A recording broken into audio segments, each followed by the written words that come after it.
भागवतम् कुहकं सत्यं परम्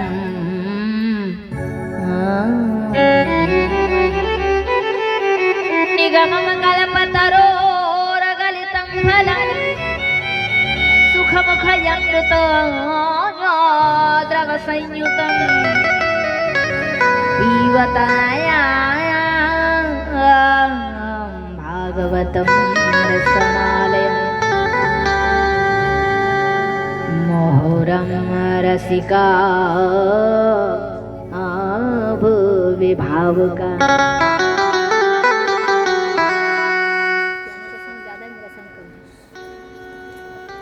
थोड़ा कम कीजिए, मेरा थोड़ा बड़ा है साउंड। हाँ, क्योंकि सिंगर का थोड़ा ऊंचा होना चाहिए ना म्यूजिक से। तो जन्मादि यहाँ पर बड़े सुंदर सत्य की वंदना की है वेदव्यास भगवान ने। भागवत की शुभारंभ मंगलाचरण में आपने प्रथम स्तुति में सत्य की वंदना करके आपने ये दिखाया कि सत्य ही ईश्वर है, सत्य ही शिव है, सत्य ही राम है, सत्य ही कृष्ण है, सत्य ही दुर्गा माता है, सत्य ही काली है, सत्य ही शंकर है, गणेश सरस्वती जितने देव देवियां हैं सब सत्य पर प्रतिष्ठित है। इसीलिए आपने प्रथम भागवत के मंगलाचरण में सत्य की वंदना की। सत्यम परम धीमहि निगम माने वेद, श्रीमद् भागवत वेद स्वरूप कल्प वृक्ष का पका हुआ फल है। देखिए फल जो होता है उसमें, फल जो हम लोग खाते हैं ना उसमें छिलका होता है, फिर उसके अंदर बीज भी होते हैं, होते हैं कि नहीं? तो हम लोग क्या करते हैं, छिलके को गिठले को उतार के फेंक के फिर फल को खाते हैं। किंतु सूत मुनि सोनकादि ऋषियों से कह रहे हैं, सोनकादि ऋषियों श्रीमद् भागवत रूपी जो फल है इसमें छिलके और गिठले जैसे तेजनीय वस्तु नहीं है। मैंने भागवत की ऐसी कोई शब्द नहीं है जो आपके लिए उपकारी ना हो, आपके लिए तेजनीय हो, ऐसी कोई बात भागवत में ऐसी कोई शब्द नहीं है।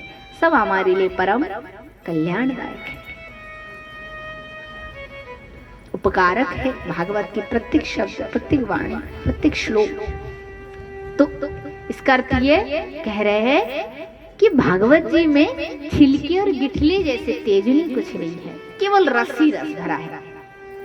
तो संतों ने कहा महाराज रस है तो कोई फल में यदि बीज ना हो तो भी चलता है, फल रहता है, किंतु यदि छिलका ना हो फल में तो रस को कौन धारण करेगा? सारा रस तो बिखर जाएगा, नष्ट हो जाएगा। तो वेदव्यास मुनि कहते हैं कि हे मुनियों, हे संतों, आप इसका व्याख्या इस प्रकार श्रवण करें। देखो ये भागवत रूपी जो फल है ना, ये नारायण भगवान विष्णु का जो लोक है, विष्णु लोक रूपी शाखा में ये भागवत रूपी फल फला और जैसे पक गया तो छिलका नहीं है, सब रस बिखर के गिरने लगा। गिरते हुए ब्रह्मलोक रूपी शाखा में गिरा, फिर छिलका है नहीं, फिर रस बिखर के गिरने लगा।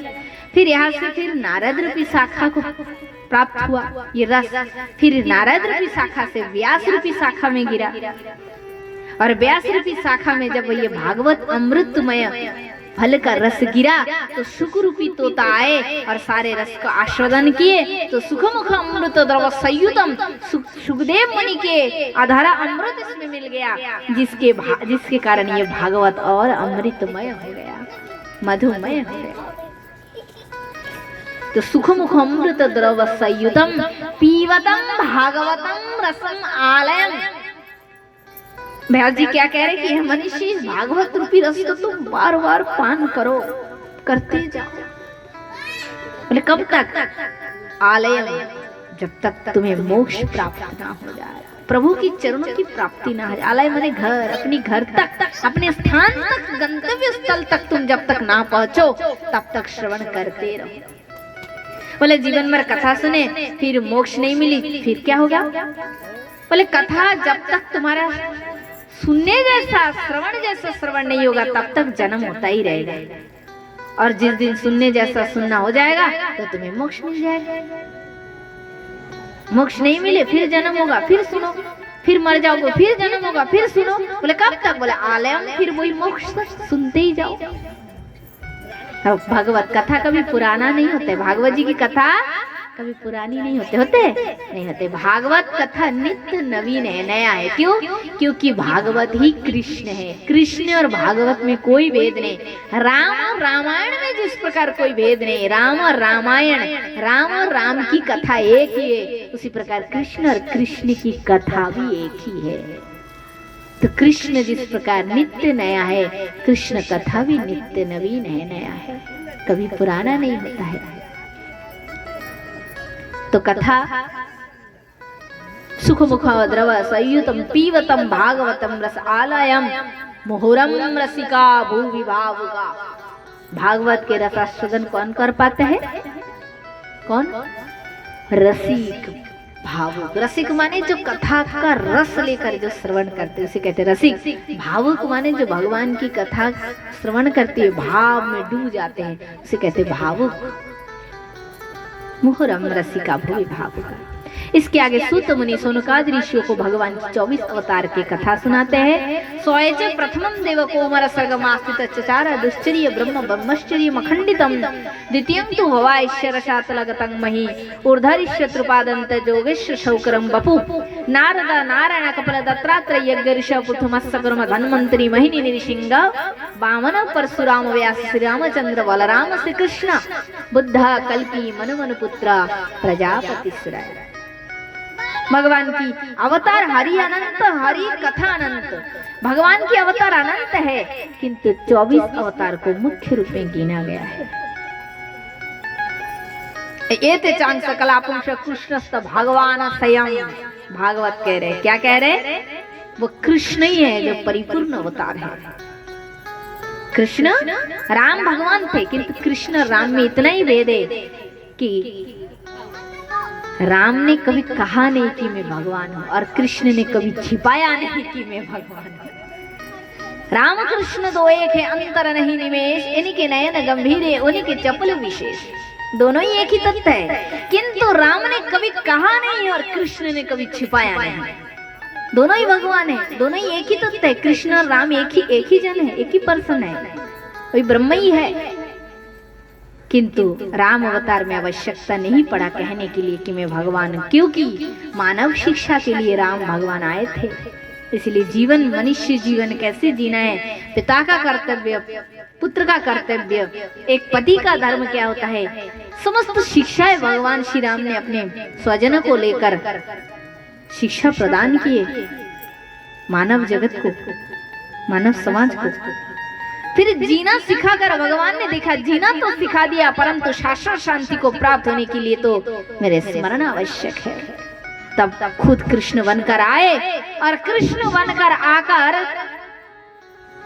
कृष्ण मानव बनकर नहीं आए थे, इस बार भगवान भगवान बनकर आए थे। और बार बार कहा, सर्वधर्मान् परित्यज्य मामेकं शरणं व्रज। मैं ही वो भगवान हूँ, मैं ही वो ईश्वर हूँ, मैं ही वो परम ब्रह्म हूँ। हे जीव, हे मानव, तुम मेरे शरण लो तो सब दुखों से, सब तापों से तुम मुक्त हो जाओगे, शाश्वत शांति को प्राप्त करोगे, मेरी शरण ग्रहण करो। और मानव जैसे भगवान कृष्ण ने जिया ही नहीं है। जन्म लिए 2 दिन बाद आ गई पूतना, उसको भी मार को भगा दिया है? उसके दूध पीते उसके प्राणी पी लिए। सक्टासुर आया, कागासुर, बगासुर, बस्सासुर है, बस वो अगासुर, एक से एक दैत्य आते गए, और वो भगवान खेल खेल में उनको मारते गए। गोवर्धन उठा दिया 7 वर्ष की आयु में, कालिया नाग को मार के भगा दिया। तो ये मनुष्य के द्वारा ये सब कार्य संभव नहीं हो सकता है, केवल भगवान ही कर सकते हैं सब। और भगवान ने दिखाया, यत्र तत्र सर्वत्र मैं ही हूँ। मथुरा गया, फिर भी मैं वृंदावन में प्रेजेंट हूँ। जब उद्धव महाराज गए, राधा रानी की शोक को देखा, दुखी हो गए। भगवान ने बहुत गलती किया, बहुत अपराध किए। ऐसे परम भक्त को छोड़कर जाने की कोई आवश्यकता नहीं। ऐसे भक्त को छोड़कर और कोई धर्म कर्म तो दिखता ही नहीं कि कोई आवश्यक धर्म कर्म भी हो।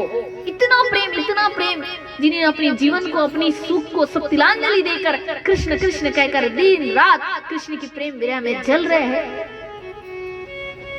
राधा रानी ने कहा, उद्धव तुम शोक कर रहे हो, क्यों कर रहे हो, क्यों कर रहे हो? बोले, किशोरी जी, आपकी इस तकलीफ को देखकर मुझे शोक हो रहा है, दुख हो रहा है।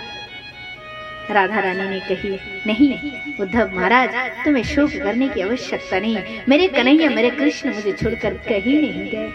वो मेरे पास ही है। बोले वो संभव कैसे, वो तो मथुरा में है। बोले नहीं, तुम देखना चाहोगे? बोले हाँ। राधा रानी ने जैसे ही अपने वामंग की और नेत्र ऐसे इशारा की तो तत्काल उनके वामंग में कृष्ण प्रकट हो गए और कहा देखो यही मेरे कृष्ण। वृंदावनम परित्याजम पदम एकम न गच्छामि। कृष्ण कहते हैं मैं वृंदावन छोड़कर कहीं नहीं जाता। कहीं नहीं गए, वो तो वृंदावन में है। वृंदावन में ही कृष्ण है और मथुरा में भी है। वो एक ईश्वर है, सर्वभूत व्यापी है, कहाँ नहीं है। हरिव्यापक रामायण हरिव्यापक सर्वत्र समाना प्रेमित प्रकट होई में जाना देश काल दिश विदिश हूँ माही कहो सो कहा जहाँ प्रभु नहीं। ऐसे कोई जगह ही नहीं बता सकते जहाँ पे भगवान नहीं। तो 24 अवतार की कथा सुनाए और कहा कृष्ण ही परिपूर्ण भगवान है। कृष्ण का बार बार शरण ग्रहण करो, उनकी कथा कहो, उनकी कथा सुनो, उनकी कथा कराओ, इससे ही तुम्हारा जीवन धन्य हो जाएगा, सफल हो जाएगा। आपको बताऊं, देखिए भगवान में कितनी शक्ति है। भगवान की जो पावर से वो हमारी बुद्धि से परे है। जब लक्ष्मण जी ने मेघनाथ का वध किए, रामायण में आता है, लक्ष्मण जी ने जब मेघनाथ का वध किए तो उनकी मेघनाथ की जो पत्नी थी वो सती थी, सुलोचना सती स्त्री थी और वो पति के मस्तक, युद्ध क्षेत्र में पति को मारा गया था, लक्ष्मण जी ने मारा था, तो मस्तक धड़ तो भेज दिए थे, मस्तक रह गया था राम जी की वहां लक्ष्मण के पास, वानरों के पास।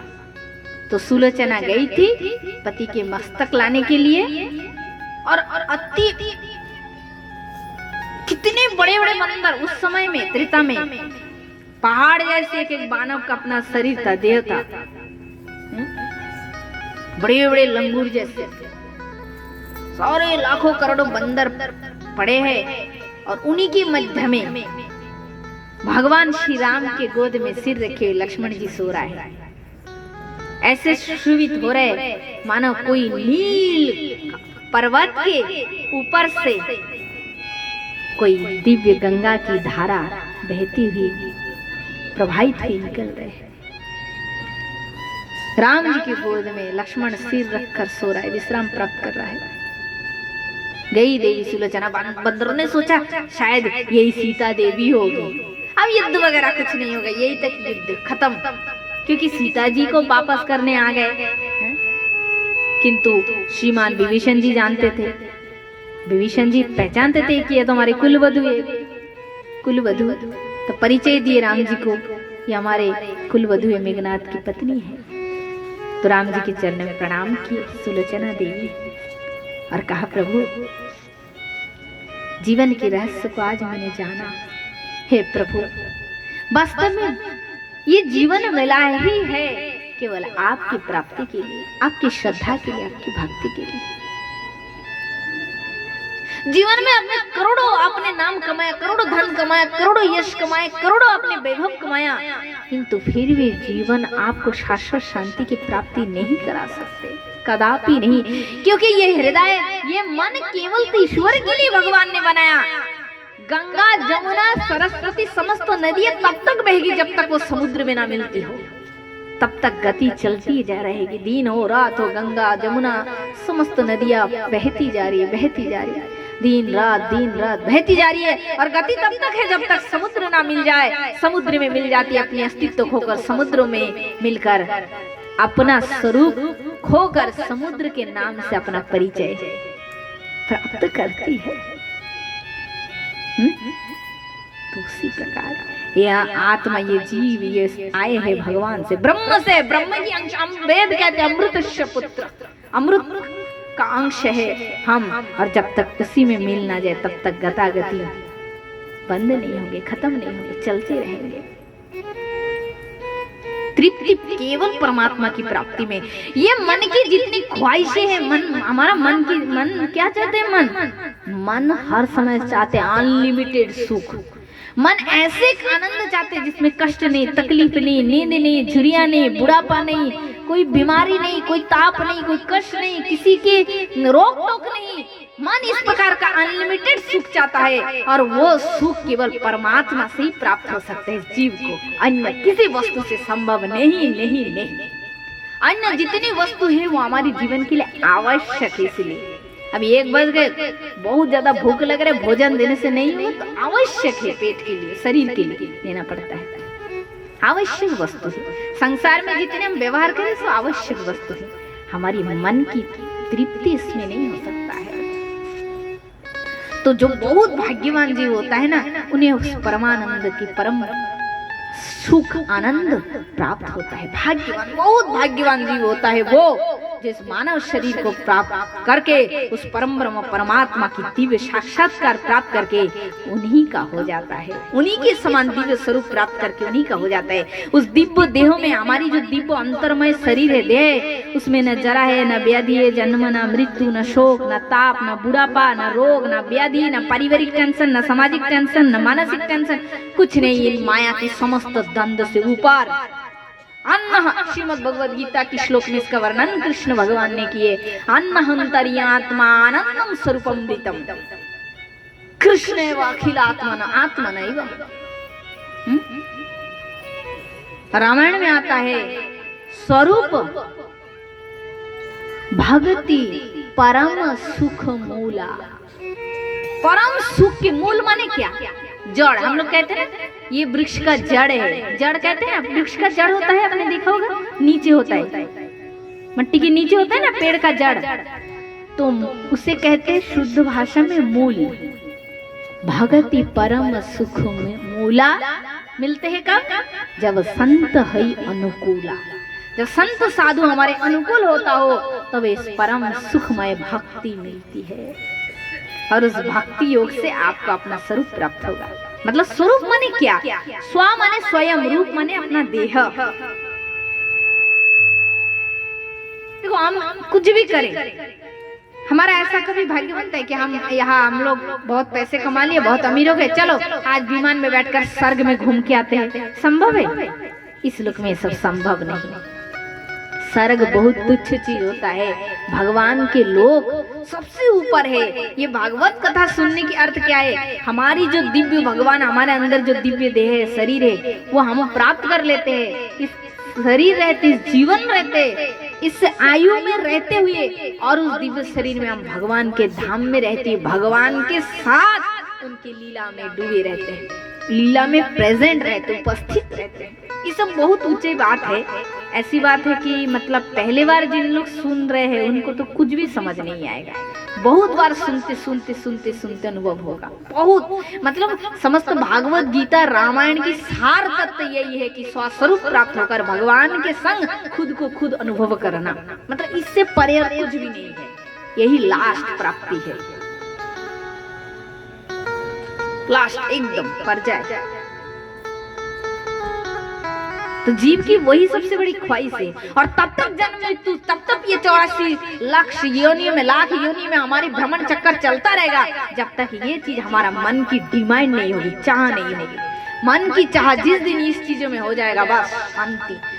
उस स्वरूप में आप कहोगे मुझे अभी विमान चाहिए, विमान प्रकट होगा। आप कहेंगे मेरे लिए सुंदर महल हो जाए, तो महल प्रकट हो जाएंगे। आप कहेंगे मैं भगवान कृष्ण के संग खेलूंगा, तो तत्काल वही सब चीज हो जाएगा। आप कहेंगे मैं बहुत सारी सखियों के संग नाचना चाहती हूँ, भजन करती हूँ, आपके पास हजारों करोड़ों सखियां प्रकट हो जाएगी।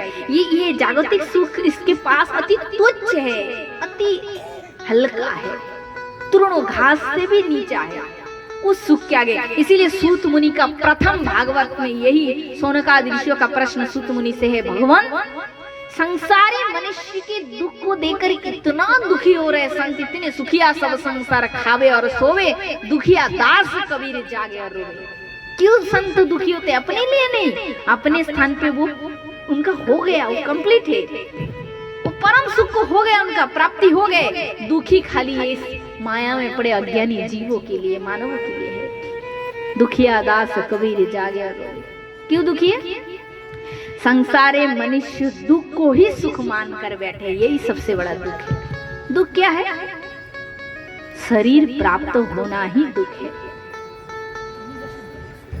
क्योंकि हमारा घर, हमारा स्थान है भगवान का धाम गोलोक, उस दिव्य गोलोक में हमारी सुंदर रूप है, हम लोग विमान में घूमते हैं, खाते हैं, पीते हैं, घूमते हैं भगवान कृष्ण के संग, किंतु वहां से इस मायामय लोक में हमको भेजा गया, हमारी इच्छा हुई और हम आए हैं और इस मैटेरियल वाले शरीर को पाकर इसके सुख ताप दुख ज्वाला कष्ट पीड़ा पंच क्लेश ये सब से हम घिर गए हैं, डूब गए हैं, फंस गए हैं। कितनी दुख की बात है। इसीलिए भगवान कहते देखो 99% आत्मा सब भगवान के लोक में ही भगवान के साथ ही है, लीला विलास में है। एक भाग जीव इस माया में आबद्ध होकर इस संसार में बार बार घूम रहे, भ्रमण कर रहे हैं और इस एक भाग जीव के लिए भगवान को बार बार राम रूप में, कृष्ण रूप में, बराह रूप में, नरसिंह रूप में, कितने रूप में अवतार लेकर आना पड़ता है और बार बार जीव को शिक्षा देते हैं तुम सत का आश्रय लो, सतपथ में चलो, अपने जीवन को धन्य करो, कृतार्थ करो और जानो केवल ये पृथ्वी लोक ही एक लोक नहीं, इसके ऊपर और बहुत ऐसे करोड़ों लोग हैं जिसमें कितने सुख आनंद है। तुम अच्छा करोगे तो ही तो ऊपर उठ सकोगे। जल की जो धारा है वेग, उसके विपरीत चलने के लिए हमें उतनी शक्ति की आवश्यकता है, तो ही जल की धारा की विपरीत हम चल सकेंगे।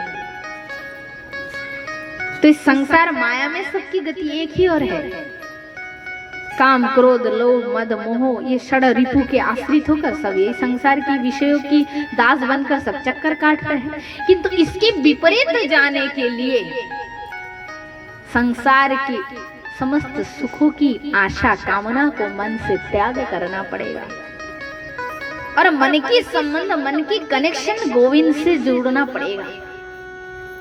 सब करो, कर्म करो, धर्म मानकर, कर्तव्य मानकर करते जाए और गोविंद से मन का संबंध जोड़ ले कि बस प्रभु जितना भी जो कर रहे हैं हमारी मन की ख्वाहिश यही है कि अंत समय गोविंद तुम्हारे चरणों में हमें स्थान मिले। बस एक बार जीव उस परमात्मा की चरण की प्राप्ति कर ले, फिर इस संसार में उसे और भटकना नहीं पड़ता है। ना जाने कितने जन्म हमारे हो गए और कितने जन्म ऐसे चक्कर काटते रहेंगे, कितने बार आना कितने बार जाना, यही चलता रहेगा।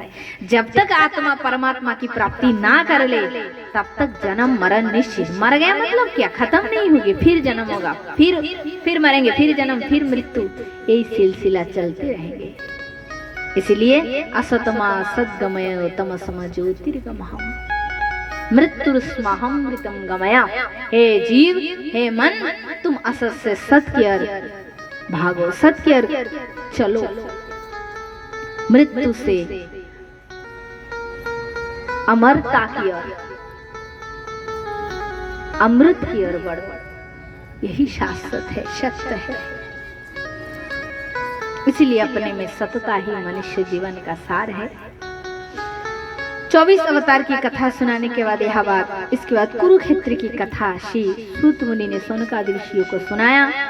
कुरुक्षेत्र की महायुद्ध के बाद बड़े बड़े योद्धा जब युद्ध में पराजित होकर वीर गति को प्राप्त किए, युद्ध के अंत समय में भीमसेन ने अपनी गदा से धृतराष्ट्र के सबसे बड़े पुत्र दुर्योधन गदा युद्ध में पराजित किए। मृत्यु के सैया पर पड़े दुर्योधन अति कष्ट पा रहे हैं। गुरु द्रोण के पुत्र अश्वत्थामा पांडवों से बदला लेने के लिए रात्रि के समय शिविर में गए और द्रौपदी के 5 पुत्रों को मार दिया है, बाल हत्या की है। अभी तो दुर्योधन ने भी इस बात को जानकर उसकी प्रशंसा नहीं किया, बोले तुमने ये अपराध किए क्योंकि सोए हुए बालक थे, निद्रा में थे और तुमने उसी अवस्था में उन्हें मारा है, ये तुमने उचित नहीं किया। सवेरा हुआ, माता द्रौपदी पुत्र को जगाने के लिए गई, देखा तो शिविर के द्वार से रक्त की धारा बह रहे। 5 पुत्र को मरा हुआ देखकर मां ने बहुत शोक विलाप की। अर्जुन बदला लेने के लिए अश्वत्थामा को पकड़ने के लिए चल पड़ा है, पर अश्वत्थामा भयभीत होकर ब्रह्मास्त्र है ना, उसका अनुसंधान किया, निक्षेप किए। भगवान कृष्ण ने अर्जुन से कहा, अर्जुन देखो ब्रह्मास्त्र की जो गति वेग अति तीव्र है और ब्रह्मास्त्र का तोड़ ब्रह्मास्त्र ही हो सकता है, इसीलिए तुम भी ब्रह्मास्त्र का निक्षेप करो। ब्रह्मास्त्र को चलाया। अश्वत्थामा को ब्रह्मास्त्र चलाना आता था, पर मंत्र द्वारा पुनः उसी को अपने तुनीर में लाने की विद्या उसे मालूम नहीं था। अर्जुन ने दोनों अस्त्रों को पुनः मंत्र द्वारा अपने ही तुनीर में अपने पास ले लिए और अश्वत्थामा को पकड़कर द्रौपदी के पास लेकर आए। बोले पांचाली, यही तुम्हारे पुत्र की हत्यारे है, तुम जैसे चाहे इसे मृत्यु दंड दो अथवा क्या दंड तुम्हारे लिए मन में उत्तम लगे तो तुम उसे ही वही दंड दो। द्रौपदी एक सती स्त्री थी और कृष्ण की परम भक्त भी थी। द्रौपदी ने विचार करके द्रौपदी अपने हृदय में विचार करके वे सोचने लगी, अरे ये तो गुरु पुत्र है और गुरु पुत्र तो गुरु समान ही होता है, और आज मेरे पति किस प्रकार इनका अनादर करते हुए इन्हें यहाँ लेकर आए हैं। द्रौपदी ने कही, नहीं, मैं जिस प्रकार पुत्र शोक में अति दुखी हो रही हूँ, मैं नहीं चाहती हूँ कि इनकी माता भी इनके लिए शोक करे, इसलिए इन्हें छोड़ दीजिए, इन्हें छोड़ दीजिए। किंतु आतताई का वध ही शास्त्र में नियम बताया गया, धर्म बताया गया।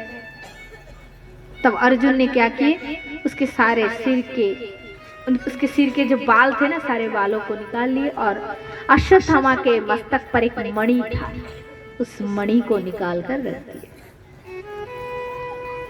अश्वत्थामा को इस प्रकार अपमानित करके वहां से निकाल दिया गया। अश्वत्थामा दुखी होकर जाने लगा और विचार किया, अरे पांडव ने मेरा इतना अपमान किया है, इतना अपमान किया है, इसका बदला मैं लूंगा। तो अश्वत्थामा ने पांडवों को निर्वंश करने का विचार करके, अभिमन्यु पत्नी उत्तरादेवी गर्भवती थी, उसके गर्भ की ओर लक्ष्य करके अश्वत्थामा ने ब्रह्मास्त्र चला दिया। उत्तरा ने देखे किस प्रकार ब्रह्मास्त्र की भयानक अग्नि ताप मुझे मारने के लिए मेरे और आ रहे हैं। उत्तरा भयभीत हो गई और अति व्याकुल होकर श्री कृष्ण को पुकार उठी, पाहि पाहि महायोगिना देव देव जगतपते।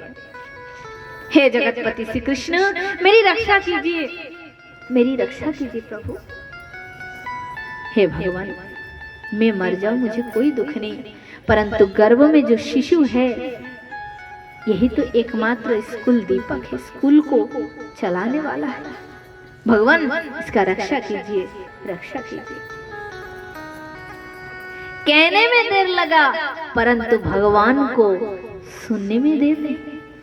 तत्काल भगवान सुदर्शन चक्र द्वारा उस ब्रह्मास्त्र की गति को रोक दिए और उत्तरा के गर्भ की रक्षा की। कुंती माता ने देखी हो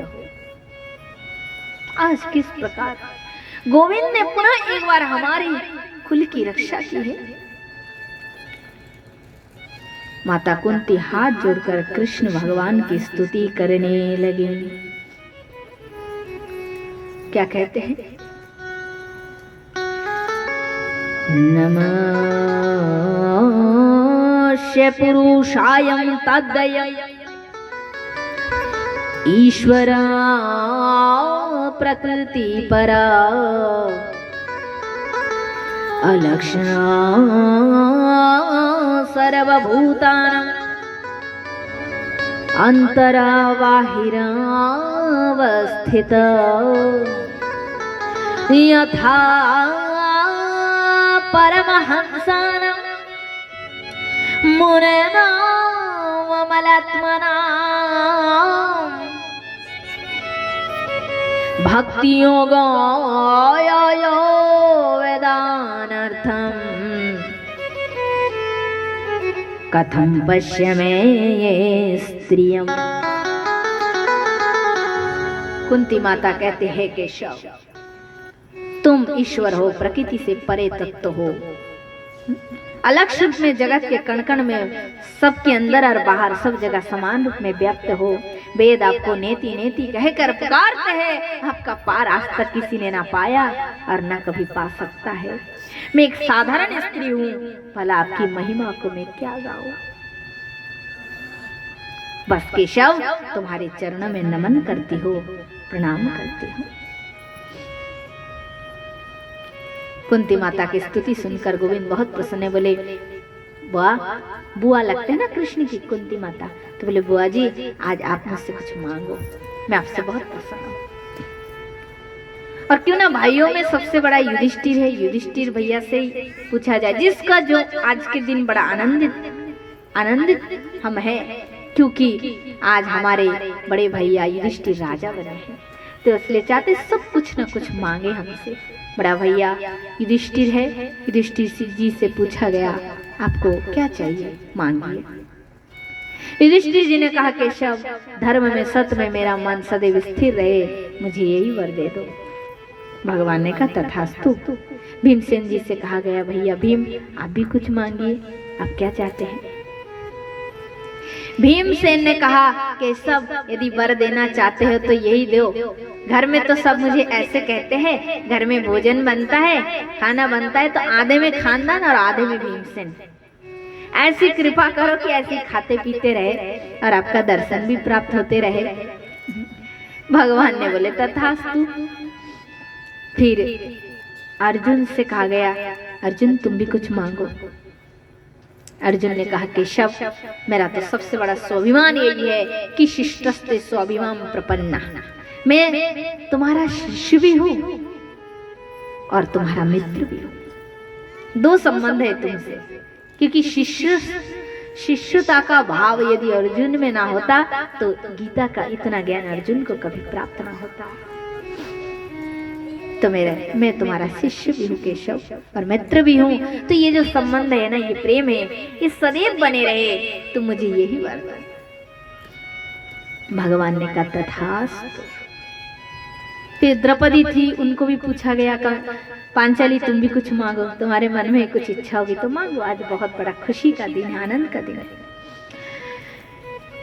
द्रौपदी ने कही केशव जब मेरी विवाह हुई थी पांडवों से तो मैंने तुम्हारे हाथ में धागा बांधी थी, तुम मेरे भाई हो, और तुमने कहा था कि जब भी जीवन में कभी विपत्ति के समय आए, संकट का समय आए तो मेरे स्मरण करना द्रौपदी, मैं वही तत्काल पहुंच जाऊंगा। तो केशव तुम्हारे संग जो मेरी भाई और बहन का रिश्ता है ये सदैव बने रहे, तुम मुझे यही वर दो। भगवान ने कहा तथास्तु। फिर और नकुल और सहदेव थे, छोटे भाई थे, उनसे पूछा गया तो उन्होंने कहा कि बड़े भाइयों की सेवा करते रहे और आपकी चरणों का दर्शन मिलते रहे। किंतु क्रांति तो तब आई जब भगवान कृष्ण ने अपनी खुद की बहन सुभद्रा से कुछ मांगने के लिए कहा। सुभद्रा बोली भैया आप मुझे मांगने के लिए कह रहे, सच में आज मैं जो मांगूंगी क्या आप मुझे वो दोगे, वो वर देंगे। भगवान ने कहा हाँ अवश्य, क्यों नहीं देंगे, सब मांगा सबको मिला, तुम जो मांगोगे अवश्य देंगे। बोले सच में भैया मैं जो मांगूंगी आप सत्य में मुझे दोगे। अरे पगली तू इतना बार बार क्यों पूछ रही है, तू मांग के तो दे। हैं क्या चाहिए, ब्रह्मा का पद, इंद्र का पद, स्वर्ग चाहिए, लोक चाहिए, तीनों लोक की अधिपति बनना चाहती है, क्या चाहती है, तू मांग के तो दे। प्रभु की बहन है, क्या चाहिए मांग के तो दे, कह के तो दे। भगवान ने जब ऐसे हंस के कहा, आकाश में देवता खड़े हो गए, प्रभु की खास बहन है, ऐसे साधारण तो कुछ नहीं मांगे, पता नहीं क्या मांगेंगे। इंद्र को टेंशन हो रहा है, चिंता हो रही है, कहीं मेरा पद ना मांग ले, मेरे सिंहासन मांग ना ले। ब्रह्मा जी सोच रहे हैं प्रभु के बहन, इंद्र का पद तो बहुत छोटा है, कहीं मेरा वाला स्थान मांग ना ले। द्रौपदी सोच रही है प्रभु के खास बहने पता नहीं क्या मांगेगी। माता कुंती सोच रही अरे मेरी कहीं कुलवधू गोविंद से संसार की वस्तु ये ना मांगना ले। किंतु सुभद्रा ने क्या मांगी, आइए हम लोग सुनते हैं। कृष्ण तदीय पद पंकज पंजरांते अदैवमान विशतमानो राजहंस कृष्ण तदीय पद पंकज पंजरांते अदैवमानो विशतमान राजहंसम प्राण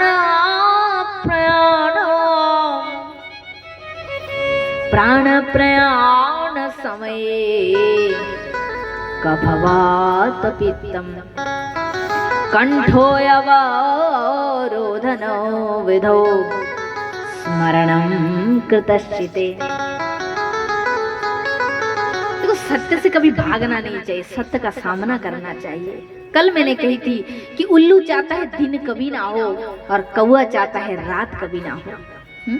उल्लू मट्टी को सिर से खोदता है पैर से और उसके अंदर मुंह को घुसा के कहता है अभी रात है, अंधेरा दिन नहीं है। सूर्य की और अपना पिछवाड़ा देके और मुंह को मट्टी के अंदर घुसा देते हैं उल्लू और कहते हैं अभी भी रात है, दिन नहीं है। किंतु उसके कहने से तो दिन रात में परिवर्तित नहीं होती है, दिन ही रहता है और जब रात होना होती है तभी रात होती है। तो सत्य यही है। आज सुभद्रा प्रभु की बहन है, वो खुद कह रही है, क्या कह रही है सुभद्रा?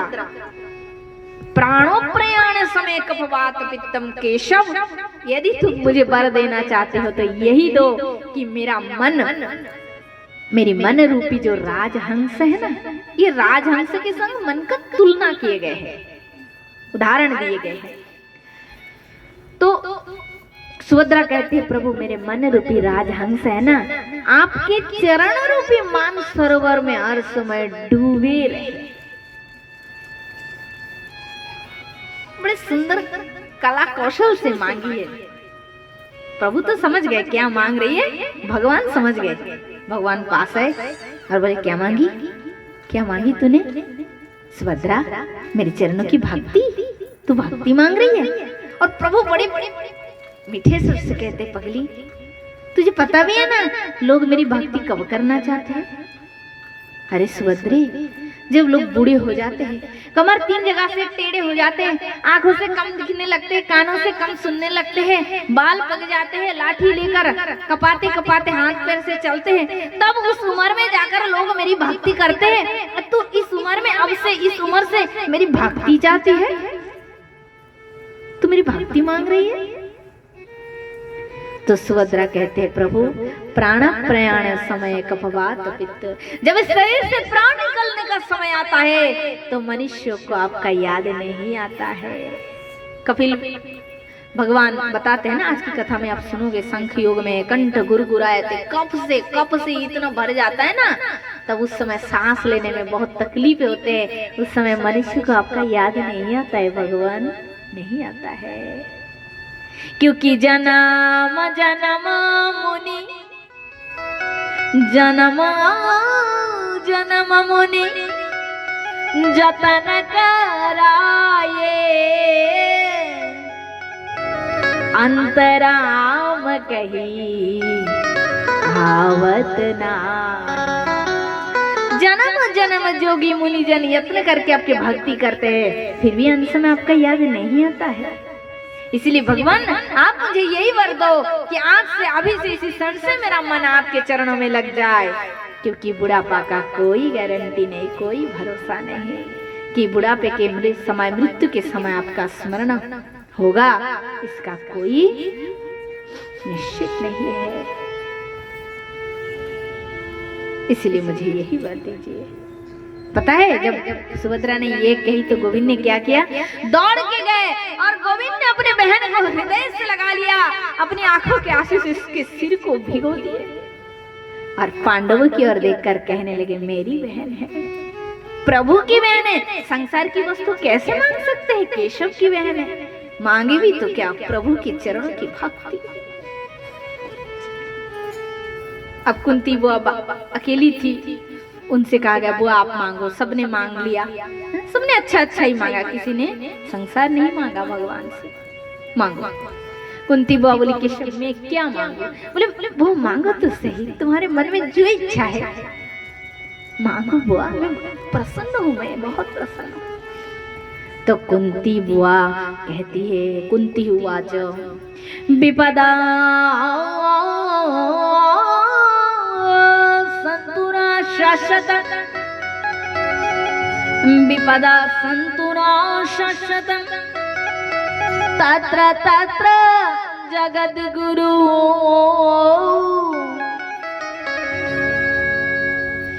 भवता दर्शनं यस्यात् पुनर्भवयो दर्शनम। कुंती बुआ कहते केशव, यदि आप मुझे वरदान देना चाहते हैं तो यही वर दे कि मेरे जीवन में दुख के बाद दुख आते रहे, विपत्ति के बाद विपत्ति आते रहे। कि पूरा एकदम डिफरेंट, सबसे अलग, ऐसा बार आपने कभी न सुना न सुनने को मिलेगा। सबसे अलग कुंती बुआ की मांग है, विपत्ति, दुख चाहते हैं। बोले क्यों? क्या मांग रहे बुआ? सब सुख मांगते हैं, सब धन वैभव शांति मांगते हैं, आप उससे दुख मांग रहे, विपत्ति मांग रहे, दुनिया जिससे भागते आप वही मांग रहे। तो कुंती बुआ कहते केशव, मैं दुख को दुख नहीं मानती हूँ, मेरे लिए दुख दुख नहीं है, दुख ही परम सुख है। क्यों? क्योंकि विपदा नहीं वो विपदा, विपदा नहीं वो विपदा, संपदा नहीं वो संपदा, विपदा विस्फोरणम विष्णु, संपदा नारायण स्मृति। उस संपत्ति को लेकर मैं क्या करूं केशव जी? संपत्ति को पाने के बाद जीव आपको भूल जाते हैं। मेरे लिए वही विपत्ति परम संपत्ति है, जिस विपत्ति में बार बार तुम्हारा स्मरण हो जाता है। इसीलिए कबीरदास जी ने कहा ना, क्या कि सुख के माथे सिल पड़े, सिल माने पत्थर, सुख के माथे सिल पड़े, जो हरि हृदय से जाए,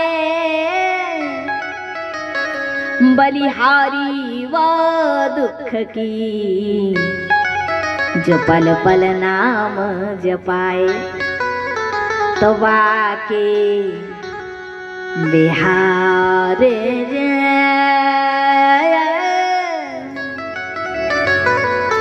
दूर करो हो दुख मेरा, अवध बिहार दूर करो दुख मेरा, वाके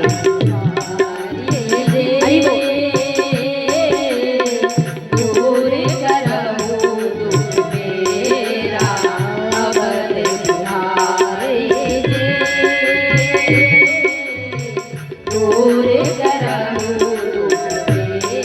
सबसे बड़ा दुख क्या है? हम भगवान को, सबसे बड़ा दुख यही है कि हम भगवान को भूल गए हैं। केशव, ऐसी कृपा तुम्हारी हो जाए, ऐसी कृपा बन जाए कि हर समय तुम्हारा स्मरण होते रहे।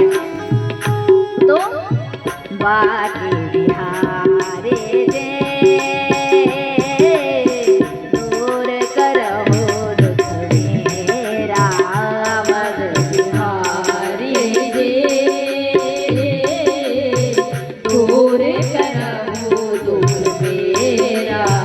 सुना है जो तेरे दर पे आवे, सुना है जो तेरे दर पे आवे, उसके सारे दुख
जन्म जन्म का मैं हूँ भटका, जन्म जन्म का मैं हूँ भटका, तेरा आज भामड़ में अटका, मेरा आज भ्रमर में अटका, पार करो बारी जी, दूर करो मेरा हरे जे हरे कृष्णा हरि बोल। रे करहु जय हो।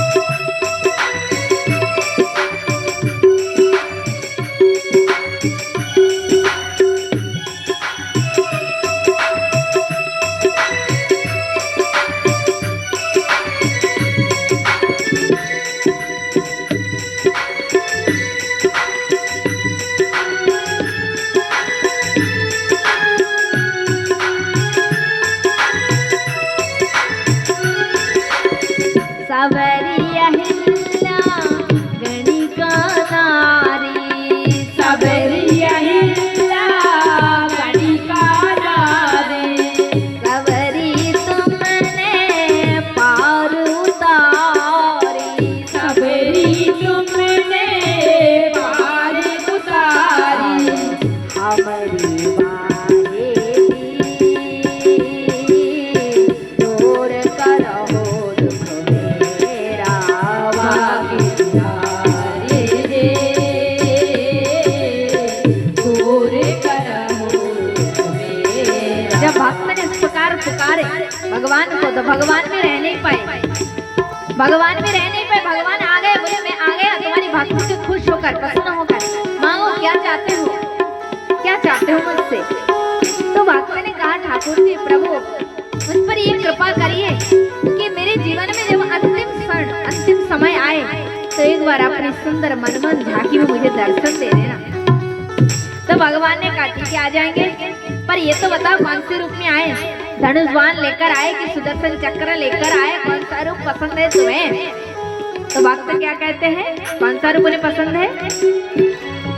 मोर मुकुट पीतांबर धारे, मोर मुकुट पीतांबर धारे, संग में हो श्री राधिका प्यारी, संग में हो श्री राधिका प्यारे, संग में हो वृषभानु दुलारी, संग में हो वृषभानु दुलारे,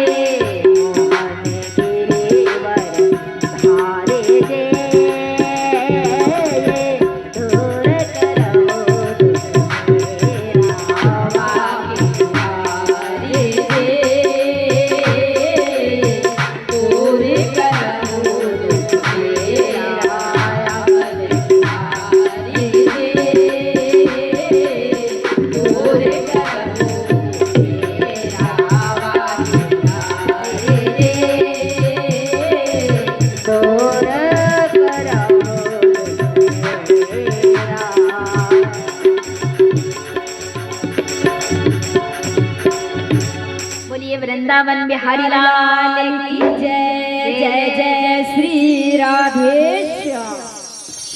महाराज कुंती माता से भगवान ने कहा बुआ ये बार हम नहीं दे सकते आपको, आप दूसरा कुछ मांगिए। तब भगवान से कुंती बुआ ने कही केशव स्नेह पाशम विमांग छिंदी, ममता की जो डोर है उसे काट डालो केशव।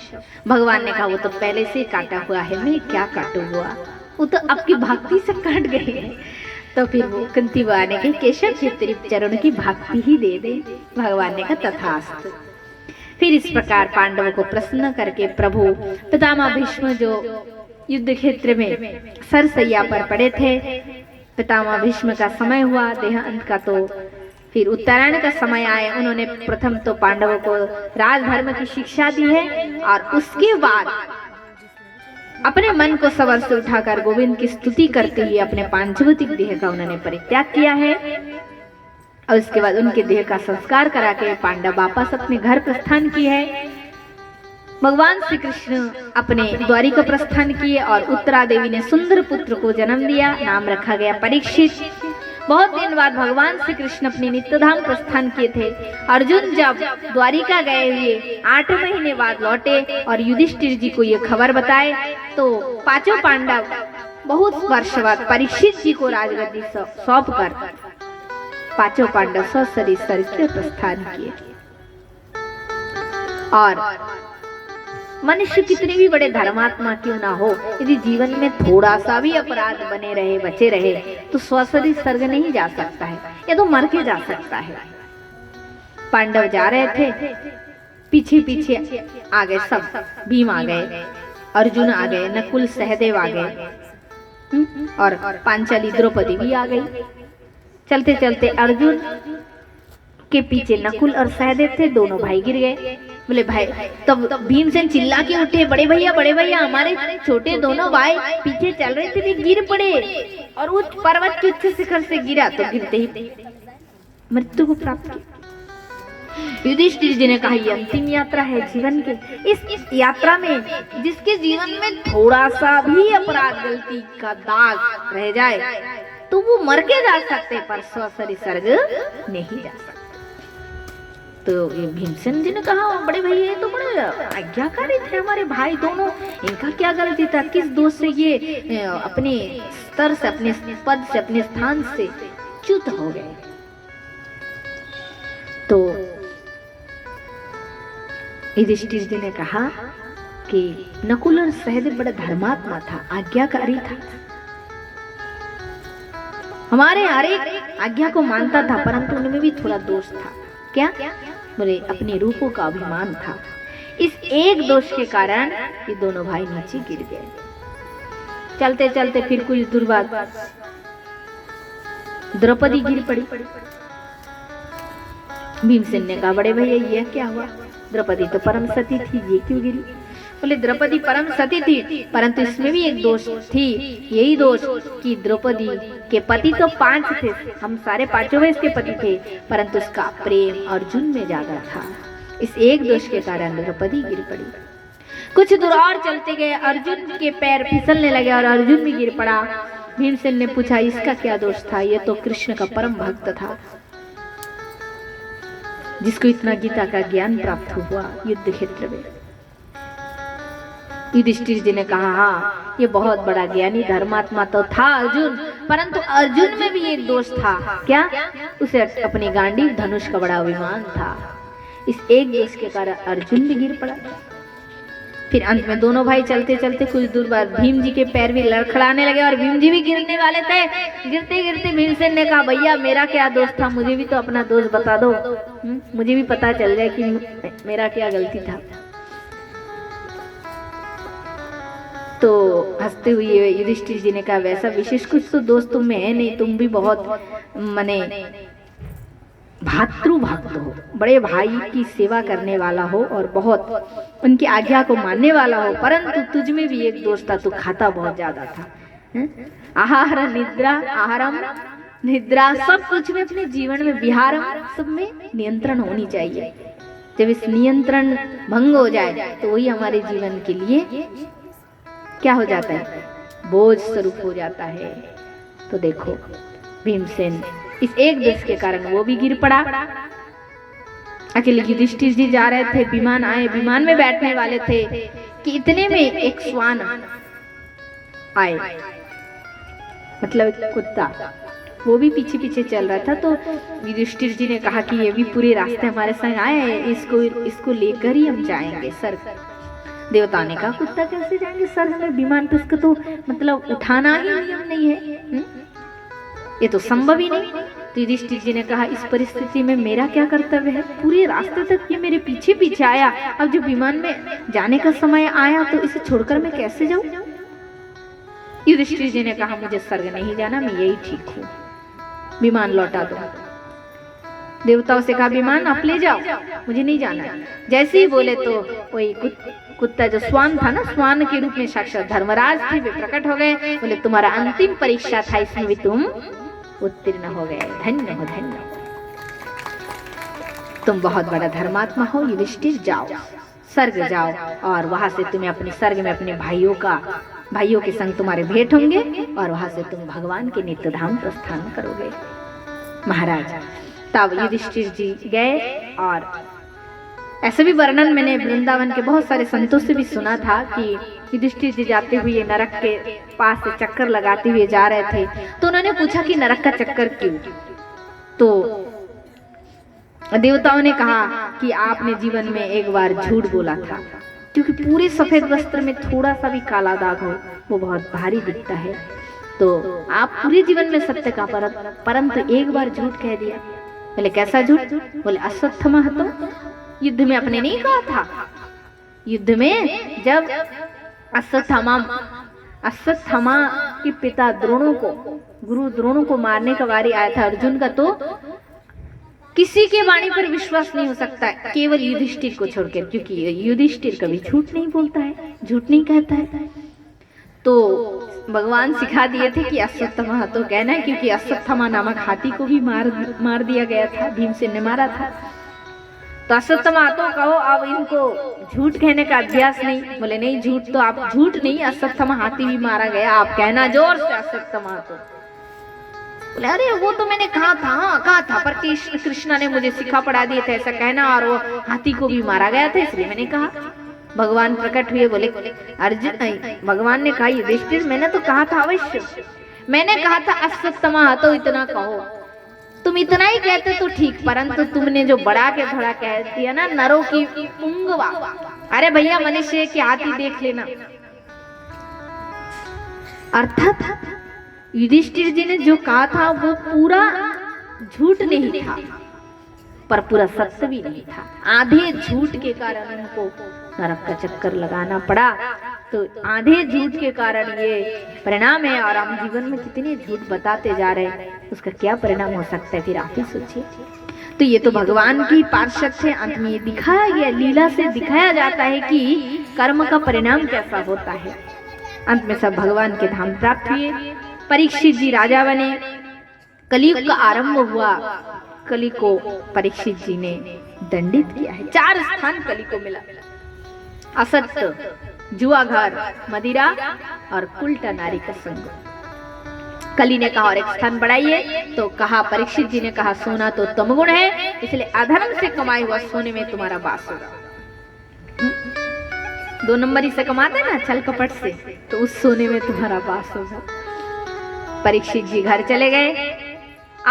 एक दिन परीक्षित जी युद्ध क्षेत्र से आकर विश्राम किए, और राजा होने के नाते आखेट खेलने का अभ्यास था। तो एक दिन वे परीक्षित जी एक दिन शिकार खेलने के लिए वन में चले गए। शिकार खेलते खेलते परिश्रम हो गया, थक गए, तो वे एक पेड़ के नीचे बैठ गए। फिर बहुत प्यास लगा था, फिर वही आगे बढ़े, समीप मुनि की कुटिया दिखाई दी, उनके पास जाकर जल के लिए याचना की। समीप मुनि समाधिस्थ थे, उन्हें कुछ सुनाई नहीं दिया। राजा के सिर पे सोने का मुकुट था, कलयुग बैठ गया, क्योंकि वो जरासंध का मुकुट था। अब तो कली बैठकर परीक्षित जी की बुद्धि को नष्ट कर दिए। परीक्षित जी क्रोधित हो गए, ये कोई पाखंडी है जो मुझ जैसे चक्रवर्ती सम्राट का अपमान करने के लिए ऐसा कर रहा है। एक मरा हुआ सांप पड़ा था, उसी को लेकर मुनि के गले में डाल दिया और घर चले आए। और इस बात को जब समीप मुनि के पुत्र ने जाना, तो क्रोध में भरकर, बालक था, उसने श्राप दे दिया राजा को कि आज से 7 दिन बाद तक्षक नाक काटने से उस राजा की मृत्यु हो जाएगी। परीक्षित जी को तो मालूम नहीं, उनके मुनि को, समीप मुनि जो है ना, उस मुनि को जब पता चला कि मेरे पुत्र ने ऐसा श्राप दिया, तो उन्हें बहुत दुख हुआ, और उन्होंने अपने शिष्य को भेज दिया, जाओ राजा से जाकर कहो कि उनको श्राप लगाए, 7 दिन उनके जीवन में अब समय है, 7 दिन का टाइम है, इसमें यदि अपना कल्याण करना चाहते हैं तो वो कर सकते हैं। शिष्य ने जाकर जैसे ही बताया, परीक्षित जी अपने पुत्र को राजगद्दी सब कर गंगा नदी के किनारे चले गए और श्री सुखदेव भगवान का शरण ग्रहण किए। बोलिए सुखदेव भगवान की जय। जय जय श्री राम।